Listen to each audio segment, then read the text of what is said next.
172페이지 한번 밑줄 쳐보고 설명드릴게요.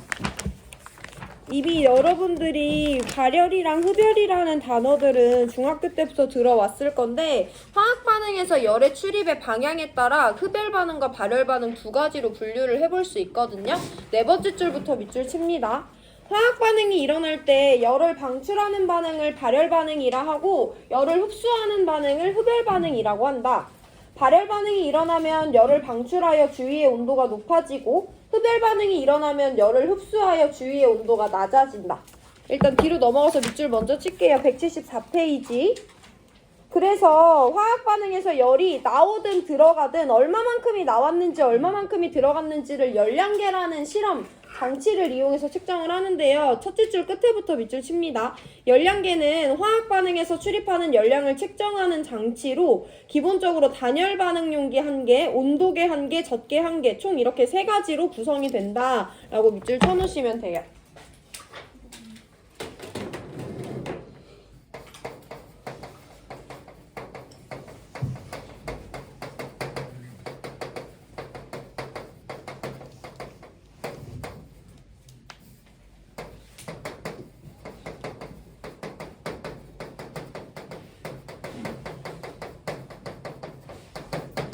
우리 여기 단원에서 화학 반응을 한 가지 기준에 따라서 발열 반응인지 흡열 반응인지 두 가지로 나눠서 설명할 수 있으면 되고요. 바로 오늘 문제 풀고 여기 단원 마무리할 건데 이 두 가지만 구별할 수 있으면 돼요.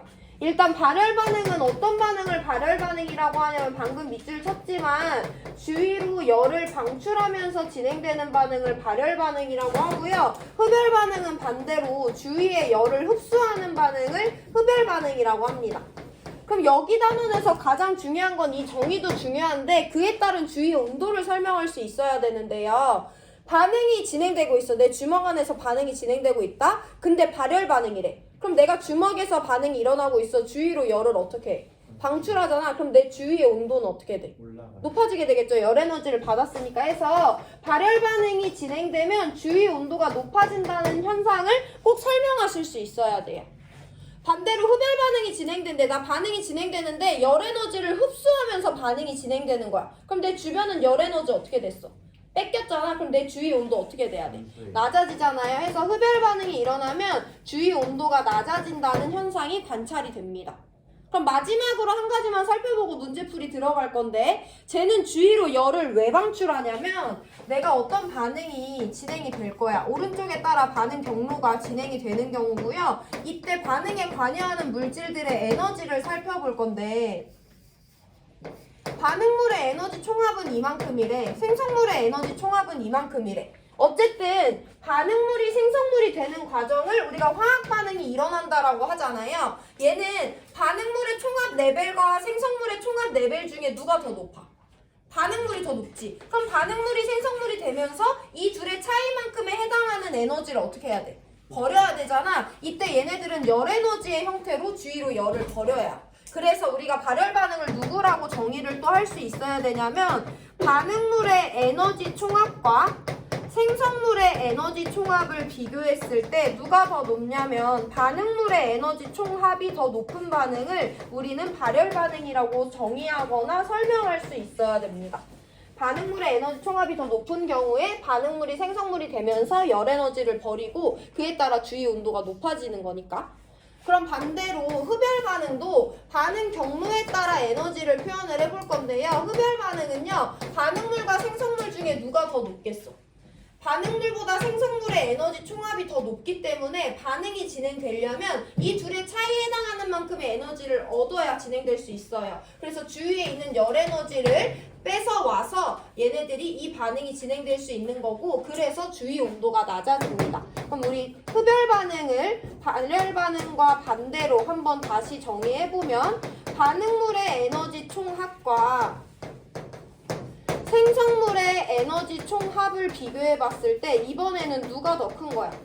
생성물의 에너지 총합이 반응물의 에너지 총합보다 큰 경우에는 반응이 진행될 때 주위의 열을 흡수해 줘야 되기 때문에 흡열 반응, 주위 온도를 낮추면서 반응이 진행되겠구나 라고 설명하실 수 있으면 됩니다. 이 두 가지만 알고 있으면 문제 다 풀 수 있고요. 그럼 우리가 알고 있어야 되는 흡열 반응과 발열 반응의 예시 한번 짚어볼 건데, 일단 중딩 때 배웠어. 물리 변화긴 한데 고체가 액체가 되고 액체가 기체가 되는 상태 변화 일어날 때 열 어떻게 해야지?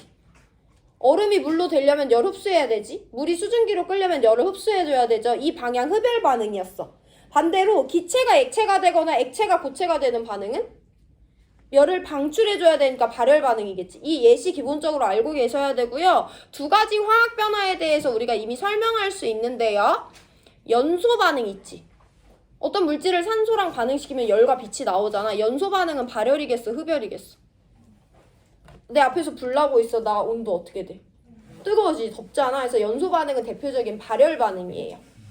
하나 더. 산과 염기의 중화 반응이 일어나면 수용액의 온도 어떻게 돼? 높아지지. 온도 높아지네. 그럼 중화 반응도 대표적인 발열 반응이라는 거 알고 계시면 됩니다. 이거 나 연결하는 동안 2점짜리 10번 문제 읽고 풀어보세요.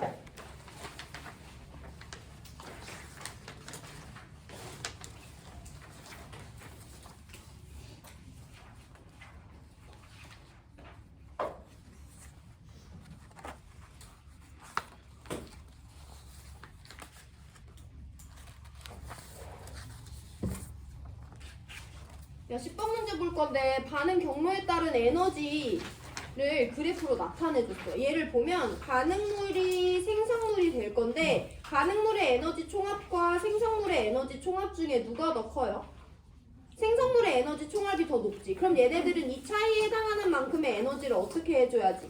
흡수해줘야지 진행될 수 있잖아. 해서 우리 흡열 반응이라고 정의할 수 있으면 되고요. 흡열 반응이 일어나면 주위 온도가 어떻게 돼야 돼? 낮아지는 거죠. 이거 세트로 알고 계시면 됩니다. 기억, 흡열 반응이기 때문에 틀렸죠. 니은, 흡열 반응은 일어날 때 주위 온도가 낮아지니까 니은 맞죠? 디귿, 생성물의 에너지 합이 반응물의 에너지 합보다 높은 반응이 지금 이 그래프에 주어진 흡열 반응이잖아. 흡열 반응의 예시로 연소 반응이 있는 거 맞아? 아니야? 아니지. 연소 반응은 대표적인 무슨 반응? 발열 반응이기 때문에 니은만 맞는 2번 정답 골라주시면 됩니다. 1분 뒤에 11번 풀 거니까 11번 풀어보시고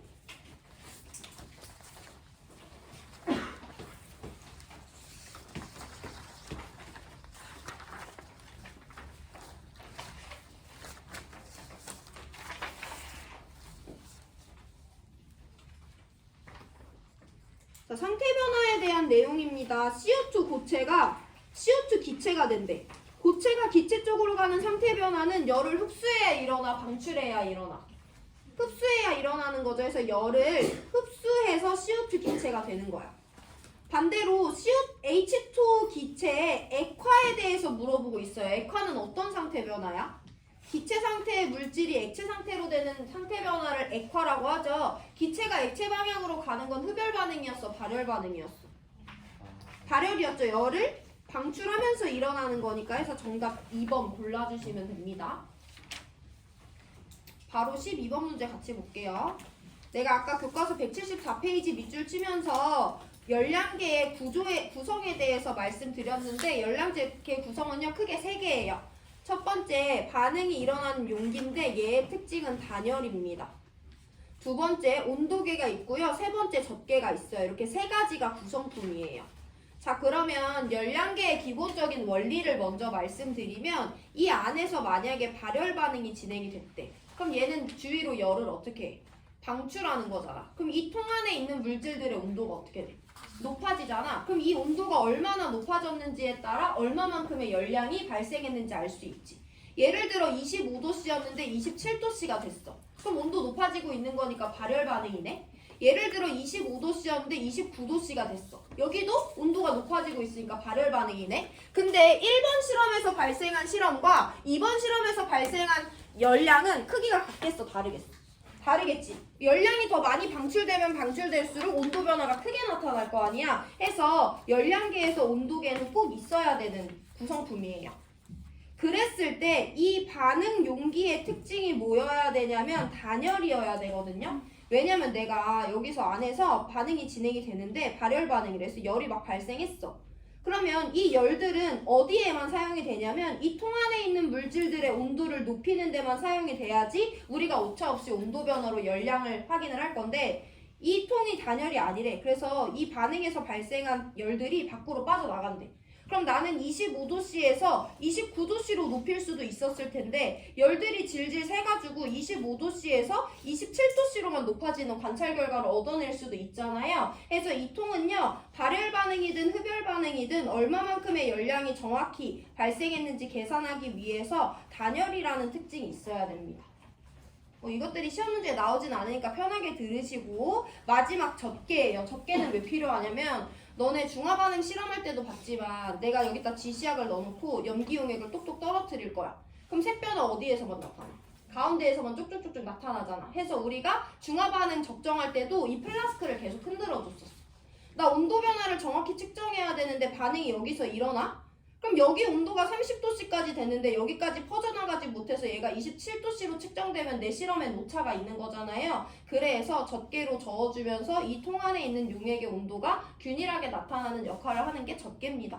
그래서 최소로 단열 반응 용기와 온도계와 젖계라는 세 개의 구성품이 필요한 거예요.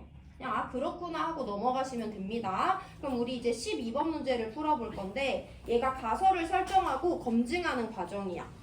염산과 수산화나트륨의 반응은 발열 반응이다 라고 가설을 세웠어요. 그러면 내가 얘네 둘을 실제로 반응시켜서 발열 반응인지 확인하려면 내가 무엇을 확인할 수 있어? 그 안에서 열이 들어가는지 나가는지 내 눈에 보여 안 보여? 안 보여? 반응물의 에너지와 생성물의 에너지 총합 중에 누가 더 높은지 내 눈에 보여 안 보여? 안 보여. 내가 확인할 수 있는 건 뭐밖에 없다. 온도밖에 없는 거야. 온도계를 이용해서. 그럼 얘네들의 반응이 발열 반응이라고 가설을 세웠으면 실제로 온도가 어떻게 되는지 높아지는지를 확인하면 되는 거죠. 해서 열량계를 준비를 하고요. 그림과 같이 열량계를 준비하고 25도씨에 0.1몰 농도 염산 수용액이 담긴 열량계를 준비한대. 그럼 나 얘네들의 반응이 발열인지 알고 싶으니까 이번에 누구를 준비해야 되냐면 0.1몰 농도의 똑같은 NaOH 수용액을 준비해야 되는 거죠. 얘도 마찬가지로 25도씨 수용액입니다. 그럼 25도씨의 염산 수용액과 25도씨의 수산화나트륨 수용액을 반응시켰는데 여전히 25도씨래. 그럼 열이 들어갔어 나갔어 아무 변화 없는 거야. 아무 변화 없는 거지. 25도씨보다 낮은 온도가 됐대. 그럼 온도 낮아진 거니까 흡열이겠지. 25도씨보다 높은 온도가 됐대. 그럼 온도 높아진 거니까 발열 반응일 거 아니야. 결론을 봤는데 수용액의 최고 온도는 미지수예요. 내 가설이 어떻다고? 옳다고 결론을 내렸어. 그럼 얘네들의 반응이 무슨 반응이라고? 발열 반응이라고 결론이 난 거잖아. 그럼 내 실험 결과는 얘네들의 온도는 25도씨보다 어땠다? 높았다라는 것을 확인했으니까 내 가설이 옳다고 결론을 내렸겠죠. 해서 T는 25도보다 높은 게 맞습니다. 기억 읽어볼게요. 중화반응에서 발생한 열은 이 통 안에 일어나는 반응에 의해 발생한 열은 열량계 속 수용액에 얻은 열량과 같다라는 가정이 있어야만 내가 이 실험 결과를 해석하고 결론을 내리는 거죠. 그래서 기억은 그렇구나 하고 읽고 넘어가시면 됩니다. 자, 디귿 볼 건데요. 가의 열량계. 가는 아직 수산화나트륨 안 넣고 염산만 담아놓던 열량계지. 여기에다가 똑같은 온도인 25도씨에 수산화나트륨을 넣어줄 건데 그때 최고 온도를 물어보고 있어. 그럼 우리 지금 두 가지 상황에 대해서 비교를 해야 돼. 왜냐면 결국엔 T도씨랑 비교하라고 하니까 T도씨는 언제냐면 내가 25도씨에 0.1몰 농도 HCl 수용액 50ml랑 25도씨에 0.1몰 농도 NaOH 수용액을 50ml를 반응시켰을 때 수용액의 온도가 25도씨에서 T도씨로 변했죠. 근데 내가 지금 디귿 보기에서 물어보고 있는 건 사는 똑같아. 25도씨에 0.1몰 농도 염산 수용액 50ml인데요. 염기가 조금 달라졌어요. 25도씨에 0.05몰 농도 NaOH 수용액 50ml를 반응시킬 거래. 이때 온도가 처음 온도인 25도씨에서 몇 도가 되냐고 물어보고 있는 거야. 그럼 비교를 먼저 할 거예요. 공통점과 차이점을 볼 건데 일단은 얘랑 얘가 사용하고 있는 산은 똑같고요. 여기서도 25도씨랑 25도씨 수용액을 반응시킬 거고 여기서도 25도씨랑 25도씨 수용액을 반응시킬 거야. 또 가장 중요한 공통점은 뭐냐면 얘는 염산과 수산화나트륨을 반응시킨대. 이미 가설에서 염산과 수산화나트륨의 반응은 무슨 반응이라고? 발열 반응이라고 결론을 내렸지. 그럼 얘네들이 반응하고 나면 온도는 어떻게 된다? 높아진다는 거야. 그럼 두 번째 실험도 뭐 그 농도는 다를지라도 누구랑 누구를 반응시키는 거야? HCl과 NaOH를 반응시키는 거니까 얘네들의 반응은 무슨 반응이다? 발열 반응이라는 결론은 동일하잖아요. 그럼 여기도 처음 온도인 25도씨보다 그 온도는 높아질 수밖에 없어. 차이점은 얼마만큼이나 중화 반응이 진행되냐는 건데 그럼 양적 관계를 따져줘야 됩니다. 그럼 얘가 갖고 있는 H 플러스의 양과 OH 마이너스의 양을 먼저 각각 구해볼 건데 오랜만에 NMV 다시 씁니다. HCl 1가 산이고요. 몰농도 0.1몰농도고 부피 0.05리터입니다. 이거 곱해주시면 0.005몰의 H 플러스를 얘네들이 각각 포함하고 있다는 것을 알 수 있어요. 거기다 염기를 넣어줄 건데 얘가 포함하고 있는 OH-는요 1가 염기, 몰농도 0.1몰농도, 부피 0.05리터예요. 그래서 얘가 갖고 있는 OH-의 몰수는 0.005몰인 거지. 그럼 우리가 기존에 보냈던 실험은 0.005몰의 H 플러스를 포함하는 산과 0.005몰의 OH-를 포함하는 염기를 반응시켰으니까 H2O 몇 몰 생성되겠어? 1대 1대 1이니까 0.005몰의 H2O가 생성될 때 발생한 열에 의해서 온도가 높아진 거지. NMV 다 배운 거니까 이따가 한번 적용해 보시고 여기는 산은 똑같이 이만큼 들어있는 산을 썼는데 염기가 조금 달라요. 여기 들어있는 염기의 양을 구해봅니다. 1가 염기고요. 몰농도 0.05몰농도고요. 부피 0.05리터입니다. 이거 계산하시면 0.0025몰만큼의 OH-가 들어있다는 것을 알 수가 있어요. 자, 그럼 이번엔 약간 다른데 0.005몰의 H 플러스와 0.0025몰의 OH-를 포함하는 산과 염기를 반응시켰어. 그럼 이때 H2O 몇 몰 생성돼? 1대 1대 1이니까 0.005가 아니라 0.0025몰만큼의 물만 생성되지. 어쨌든 중화 반응이 발열 반응이라서 온도가 높아지는 건데 여기서 생성되는 물과 여기서 생성되는 물의 양이 다르대. 여기보다 여기서 2배 많은 물이 생성됐대. 그럼 열도 얼마나? 2배만큼 더 많이 생성될 거 아니야? 해서 온도 변화는요 둘 다 높아지는 것은 맞지만 여기서 높아지는 온도보다 여기서 높아지는 온도의 양이 더 적다라고 결론을 내려야 돼. 그럼 여기 온도를 T'도씨라고 한다면 얘는 25도보단 높지만 T도씨보다는 낮다라고 결론을 내릴 수 있어야 되죠. 그래서 최고 온도는 T보다 낮으니까 기니 D 모두 맞는 5번 골라주시면 돼요. 이 정도의 문제를 3점에서 한 번 더 풀 거니까 복습해보시고 2분 뒤에 3점짜리 19번 문제 풉니다. 3점짜리 9번 푸세요.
(3점짜리) 9번 볼게요. 화학 반응에서 열의 출입을 이용한 제품에 대한 설명이래.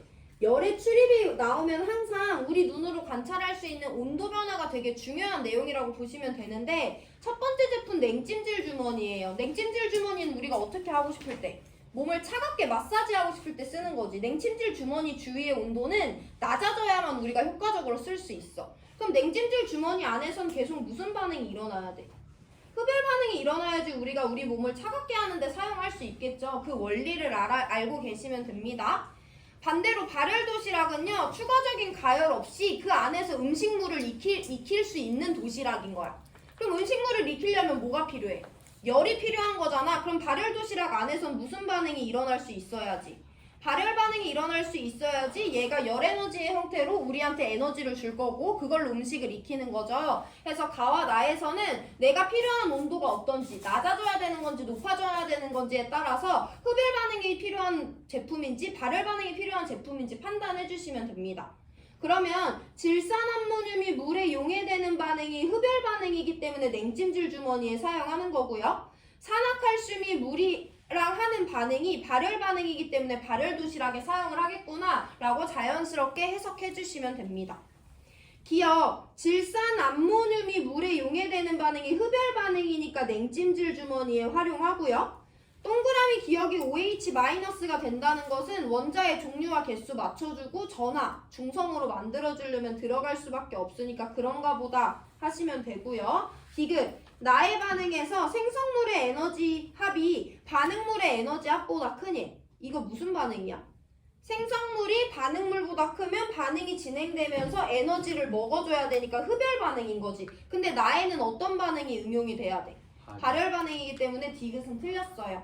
이런 내용을 물어볼 때 꼭 막 혼자 판단하려고 하지 마시고 헷갈리지 않게 하려면 이 그래프를 그려보시는 게 여러분들이 실수 없이 문제 풀 수 있습니다. 1분 시간 드릴 건데요. 11번 풀어보시고 11번에 주어진 자료를 보고 반응식으로 표현을 한번 해보세요. 1분 뒤에 11번 풉니다. 3점짜리. 오늘 시험 범위는 11번, 10번 풀면 끝나요.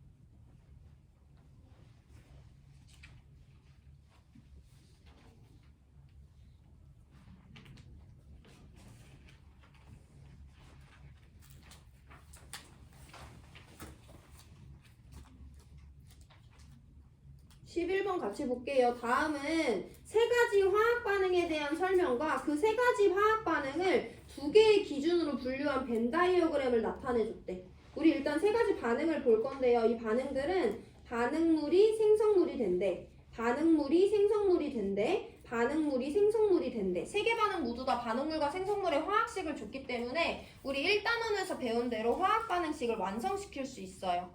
물론 이 개수를 알아야 문제를 푸는 것은 아니지만 이와 같은 화학 반응식으로 표현하는 것이 화학에서 기본이라고 생각해 주시면 되고, 일단 1번은 발열인지 흡열인지 선택지가 두 개밖에 없기 때문에 이 세 개 반응을 발열인지 흡열인지 구별을 먼저 해볼 건데요. 가반응은 CH4랑 O2가 만났는데 이거 무슨 반응이냐? 크게 보면 물질을 산소랑 반응시키는 건 무슨 반응이야?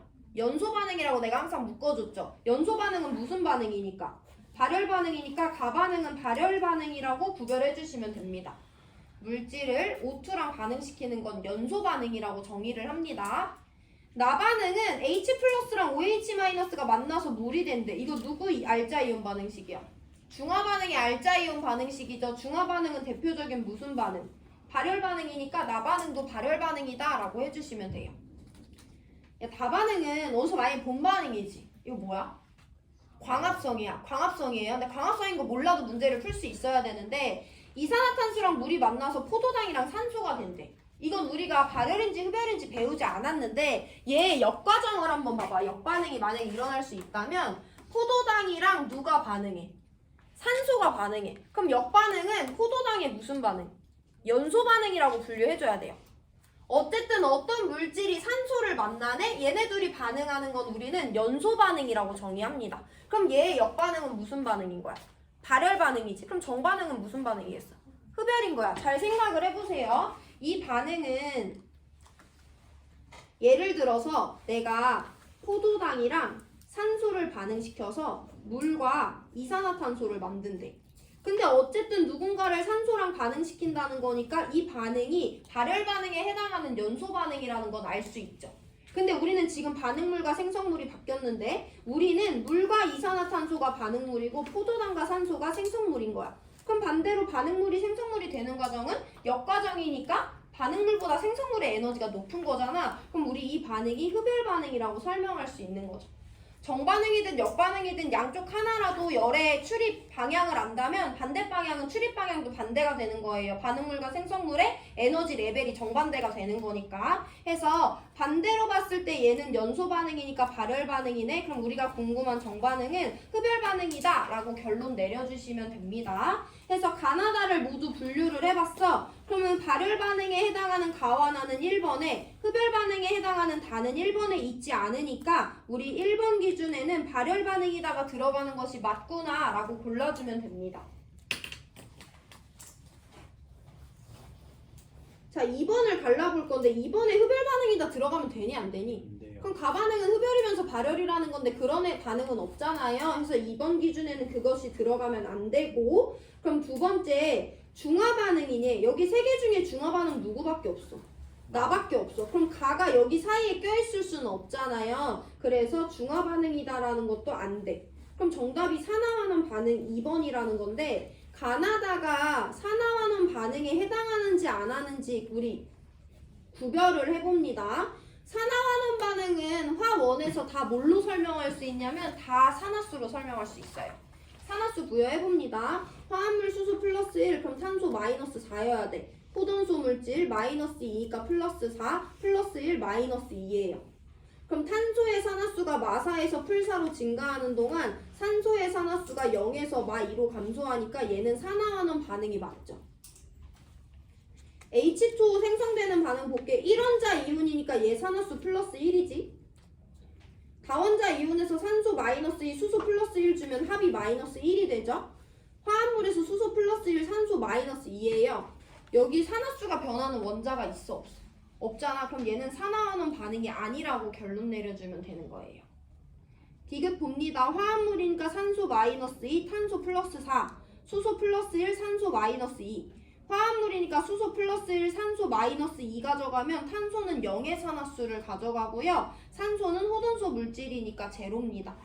그럼 탄소의 산화수가 풀사에서 제로로 감소하는 동안 산소도 모두 다 마이너스 2였는데 그 중에 일부는 마이너스 2에서 0으로 증가하잖아. 그래서 여긴 산화되는 애도 있고 환원되는 애도 있으니까 가, 다는 산화환원 반응이 맞고요. 나는 산화환원 반응이 아니기 때문에 2번 기준에 산화환원 반응이다가 들어갈 수가 있습니다.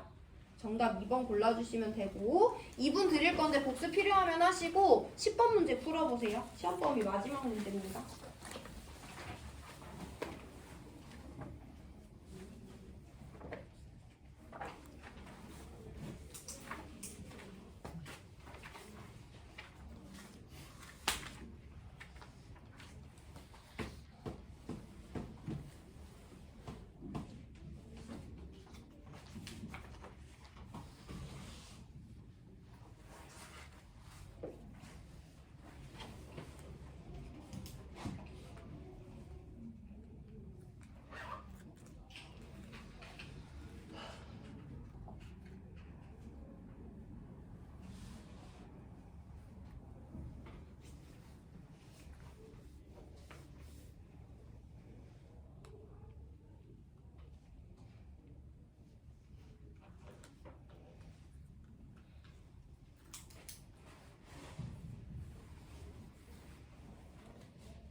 자, 10번 자료 해석해볼게요. 아까처럼 똑같이 생긴 열량계에다가 내가 25도씨의 물을 넣어서 준비했대. 그 다음에 어떤 실험을 할 거냐면 가의 열량계에 똑같은 온도인 25도씨에 NaNO3Wg을 넣어서 모두 녹인대요.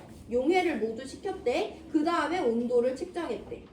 그러면 나 25도씨의 물과 25도씨의 질산나트륨을 섞었거든? 근데 얘네들이 용해하고 나서 온도가 몇 도씨인지 봤더니 24도씨가 돼 있는 거야. 이게 실험 결과지. 두 번째는요, 조금 다른 실험을 할 건데요. 똑같이 25도씨의 물 100g을 열량계에 넣어놓고요. 25도씨의 NaOHWg을 이용해서 간화를 수행한대. 그러니까 이번에는 25도씨의 NaOHWg을 물 100g에 모두 녹인다는 거지. 그 다음에 수용액의 최고 온도를 측정한대. 나 25도씨의 물과 수산화나트륨을 반응시켰는데 그 이후에 반응 결과를 보니까 28도씨로 수용액의 온도가 변해 있대. 이게 각각의 실험 결과인 거죠. 그러면 첫 번째, 물과 질산나트륨을 용해시키는 반응이 진행됨에 따라 온도가 어떻게 됐으니까? 낮아졌으니까 얘 용해 반응은 흡열 반응이다 라고 우리가 결과를 해석해줘야 되는 거지. 두 번째, NaOH와 물 25도씨짜리를 섞었는데 수용액의 온도가 몇 도가 돼 있어? 28도씨가 돼 있어. 그럼 온도가 높아지고 있으니까 이 반응은 무슨 반응이다? 발열 반응이다 라고 결과를 해석할 수 있어야 되는 거죠. 여기가 중요한 개념입니다. 마지막이니까 잠 깨시고. 자, 보기 해석 먼저 갈게요. NaNO3가 물에 용해되는 반응은 물에 용해되고 났더니 수용액의 온도가 낮아졌으니까 흡열 반응인 거죠. NaOH가 물에 용해될 때 용액의 온도가 높아졌으니까 얘는 발열 반응이니까 열을 방출하는 반응이 맞는 거죠. 니은 맞아요? 마지막 딕은 양적 관계입니다.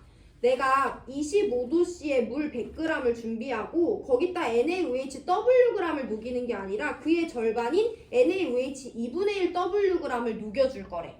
그럼 어쨌든 얘들아 용매와 용질의 종류는 결정됐다. 물이 NaOH에 녹는 반응은 발열 반응이라는 걸 이미 자료에서 알려줬어.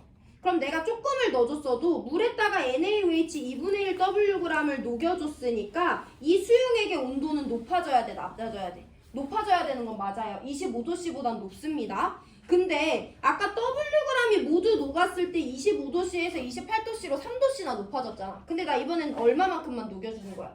절반만 녹여주는 거야. 그럼 28도씨까지 높아질 수 없지. 그거보다 조금에 해당하는 열량이 발생하니까 25도씨보단 높지만 28도씨까지 높아질 수 없어요. 그래서 28도씨보다 낮기 때문에 니은딕은 맞는 5번 골라주시면 됩니다.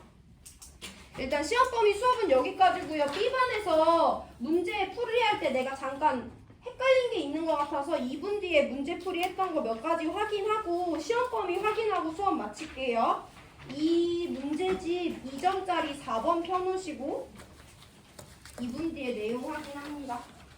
그 전 문제집 있는 사람들은 2점짜리 4번 그 전 문제도 2점짜리 4번 펴놓으세요. 중하겠죠?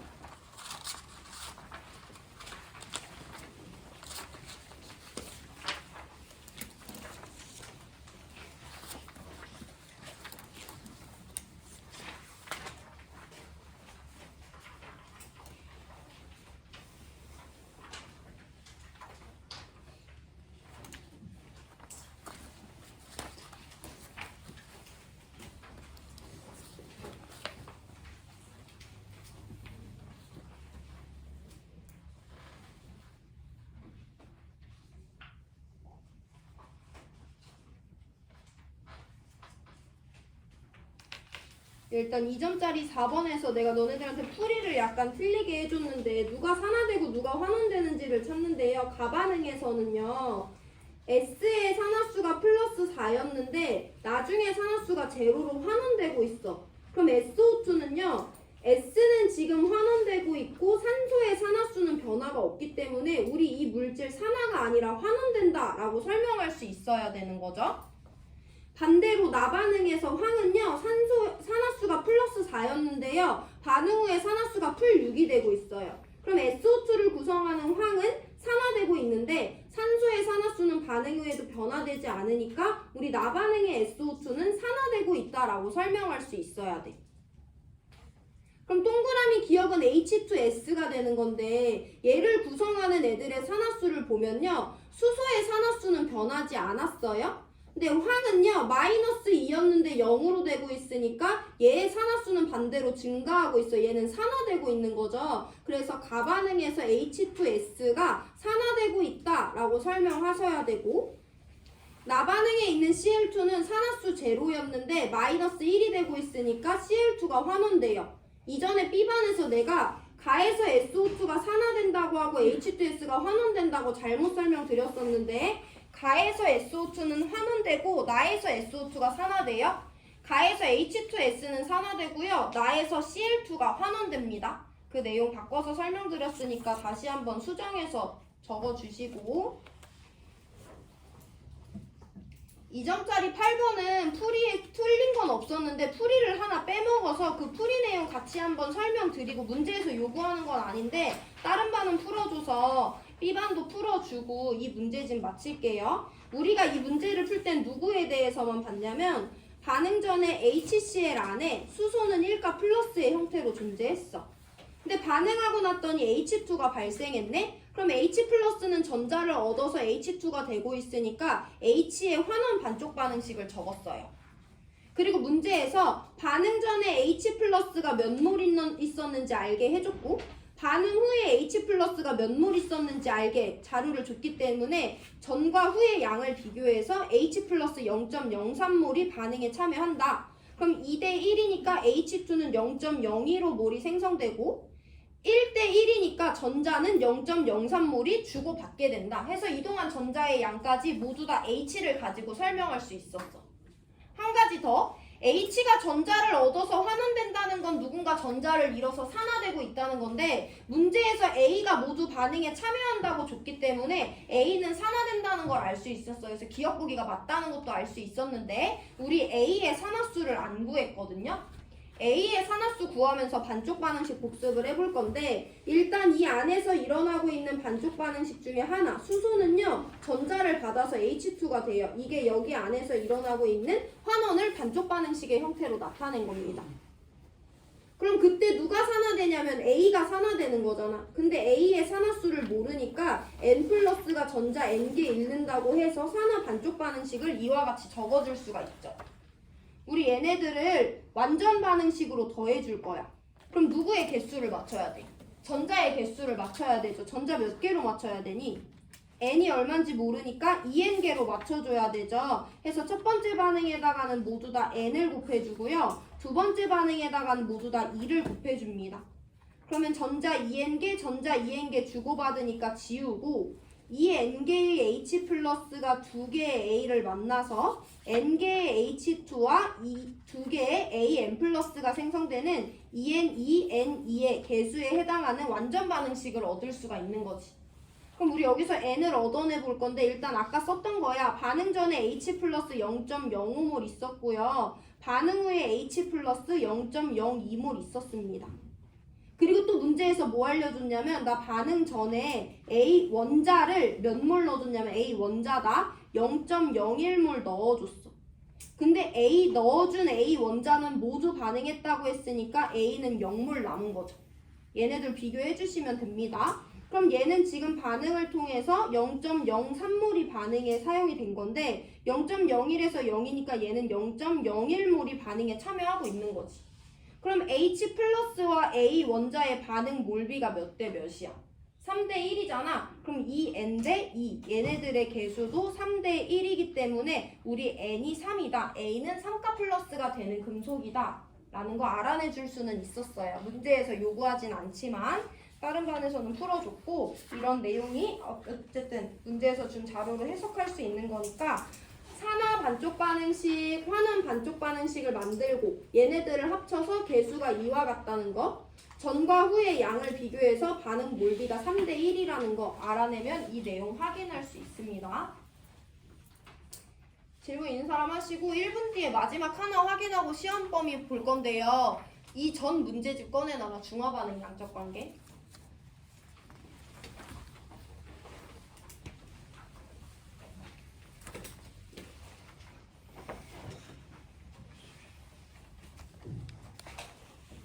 이거는 내가 지금 너네 풀이가 지금 기록이 안 남아 있어가지고 얘들아, 너네 175페이지 4번 2점짜리 4번 우리 적정 문제 풀긴 풀었지? 이거 풀었는데 여기 풀이가 없어서 내가 여기에 들어있는 아세트산과 여기에 들어있는 아세트산의 질량 몇 g이랑 몇 g이라고 풀이해줬니?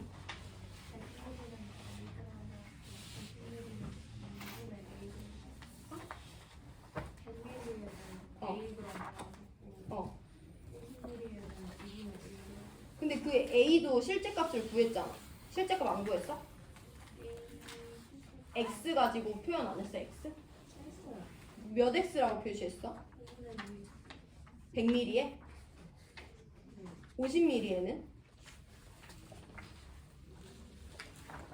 야, 이거 풀이 제대로 해준 것 같은데 B반 그래도 한 번만 확인해 볼게요. 문제에서 식초 속 아세트산의 함량이 X%라고 줬어. 퍼센트라는 건 용액의 질량분의 용질의 질량 곱하기 100이죠. 문제에서 식초라는 용액 40g에 들어있는 아세트산의 질량을 구해야 돼. 내가 얘 미지수 A라고 놔볼게. 그럼 40분의 A 곱하기 100이 X%라는 거지. 그래서 식초 40g에 들어있는 아세트산의 질량이 5분의 2 Xg이라는 걸 얻어낼 수 있어요. 이거 숫자 정리하면. 그러면 여기에 5분의 2 Xg의 아세트산이 들어있대. 거기다가 물만 넣어서 100ml 수용액 만들었으니까 여전히 5분의 2 Xg의 아세트산이 그대로 들어있겠지. 근데 그 중에 얼마만 따왔어? 절반만 따왔으니까 여기는 5분의 1 Xg의 아세트산이 이 용액 안에 들어있는 거죠. 이렇게 문제 풀어줬지. 그러면 여기 들어있는 아세트산이 5분의 1 Xg이래. 그럼 아세트산의 질량을 화학식량으로 나눠주면 아세트산의 몰수가 나오는 거죠. 그래서 5분의 1 X를 화학식량 60으로 나눠주면 300분의 1 X몰의 아세트산이 내가 지금 실험에서 사용하는 산수유액에 들어있는 아세트산의 몰수입니다. 아세트산은요, 물질, 용질 하나당 H 플러스를 하나만 이온화시키는 용질이기 때문에 이 안에 아세트산이 이만큼 들어있다는 것은 난 OH 마이너스도 이만큼 넣어줄 때 중화점이라는 거야. 해서 내가 갖고 있는 OH 마이너스의 양을 NMV를 이용해서 계산하시면 1가 염기고요. 몰롱도 0.25몰롱도인데 실험에 40ml 사용했대요. 얘가 갖고 있는 OH 마이너스랑 내가 식초 속에 갖고 있던 아세트산의 몰수랑 같다라고 해서 문제 풀었고 정답 1번 나온 거였어요. 2번은 맞게 풀어준 것 같고 그럼 우리 시험 범위 확인할 테니까 문제집 3개 다 꺼내 놓으시고 내가 원래 5분의 1 X라고 써줬지? 문제 풀 때. 야, 첫 번째 문제집 봐봐라, 얘들아. 첫 번째 문제집은 절반만 우리 시험 범위였거든요. 그래서 2점짜리는 1, 2번은 우리 시험 범위가 아니고요. 3, 4, 5, 6, 7, 8번 다 풀려 있어야 돼. 안 풀려 있는 문제 있니? 다 풀려 있어요. 3점짜리는요. 1, 2, 3, 4번은 우리 시험 범위가 아니에요. 그래서 5, 6, 7, 8, 90만 다 풀려 있으면 됩니다. 다 풀려 있나요, B반? 두 번째 문제집으로 넘어가요. 두 번째 문제집부터는 다 우리 시험 범위고 2점짜리는 9번 빼고 1번부터 12번까지 다 풀려 있어야 돼. 9번 하나 빼고. 안 풀려 있는 문제 있어? 두 번째 문제집 중화반응. 몇 번 안 풀려 있어? 9번 빼고 다 풀려 있는 거 맞아요. 2점짜리. 안 푼 문제 없죠? 3점짜리는 거의 안 풀었고요. 1, 2, 4, 6, 8 5개만 풀었거든요. 그거 5개 풀려 있어야 됩니다. 5개 중에 안 푼 문제 있나요? 1, 2, 4, 6, 8